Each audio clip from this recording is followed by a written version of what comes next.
Most runners think that they need to run harder to get faster, but the truth is, getting faster starts with understanding how your body actually builds endurance, and it's probably not how you think. Today, I'm walking you through the key concept every runner should know: energy systems, VO2 max, lactate threshold, fuel sources, and how pros use this exact science to structure world class training. Let's break it down. Part 1: aerobic versus anaerobic. Your body has two main engines when it comes to running: the aerobic system and the anaerobic system. The aerobic system runs on oxygen, and it's efficient, sustainable, and what fuels most of your runs, especially anything in zone 1 or zone 2. It burns fat for energy, builds mitochondria, increases capillary density, and all the stuff that makes you better over time.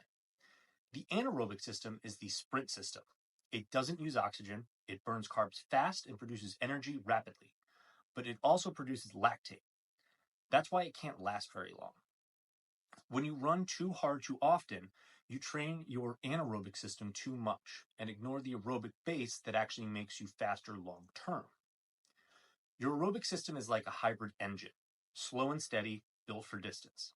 Anaerobic is nitrous, fast and explosive, but it burns out fast. Part 2: VO2 max, what it is, and why it matters. VO2 max is your body's maximum oxygen uptake. Basically, how much oxygen your body can use during intense exercise. It's a strong predictor of endurance performance, especially in trained athletes. The more oxygen your body can deliver to the muscles, the harder and longer you can go before fatigue sets in. But here's the twist: VO2 max is trainable, but only to a point. Genetics play a role. What matters more for runners? Improving your aerobic efficiency and your lactate threshold. Which brings us to part 3: lactate threshold explained. Lactate threshold is the pace or effort where your body starts to produce lactate faster than it can clear it. When you go beyond this point, fatigue sets in quickly.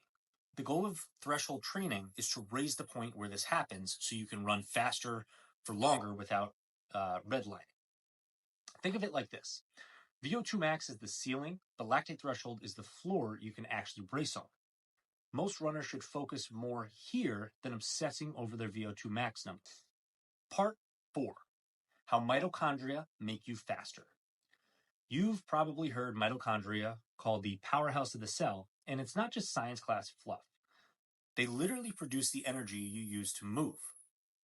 When you train in zone 2, easy aerobic running, you can increase mitochondrial density. That means your muscles can produce more energy using fat and oxygen, which means you can go longer, recover faster, and feel better doing it. That's why so many pros spend massive time training slow. Not just because they're lazy, because they're building their engine.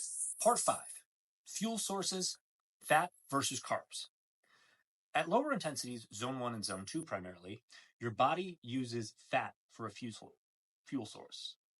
It's slow burning, efficient, and basically limitless. But as intensity rises into zone 3 or zone 4 and zone 5, you shift into carbohydrates, which are faster burning but limited. The trick: training your aerobic system helps you stay in fat burning mode longer because you don't need to dip into carbs. That's why elite marathoners can cruise for 20 plus miles before they ever bomb. And it's why running slow to run fast actually works physiologically. Part 6: real world application. Here's how the pros apply all of this. They spend about 80% of their time training in zone 1 or zone 2. They schedule 1 to 2 hard workouts a week targeting VO2 max or threshold. They fuel based on effort, not distance, and they recover just as hard as they train. You don't need to be a pro to follow the same principles. You just need a plan that balances effort, builds gradually, and matches your goals. If this helped you understand how the body actually gets faster and you want to train smarter and not harder, I've got a couple of things for you. First, download my free zone training cheat sheet. It breaks down all 5 zones, helps you calculate yours, and gives you a sample week to follow. Second, if you're training for a race or want plug and play weekly plans, check out my $17 half marathon plan with AI coach support. Links are below. Subscribe if you haven't already, and drop a comment if you've ever felt like you were training hard but not getting faster. I've been there, and I'm here to help. Train smart, stay resilient, and I'll see you in the next video.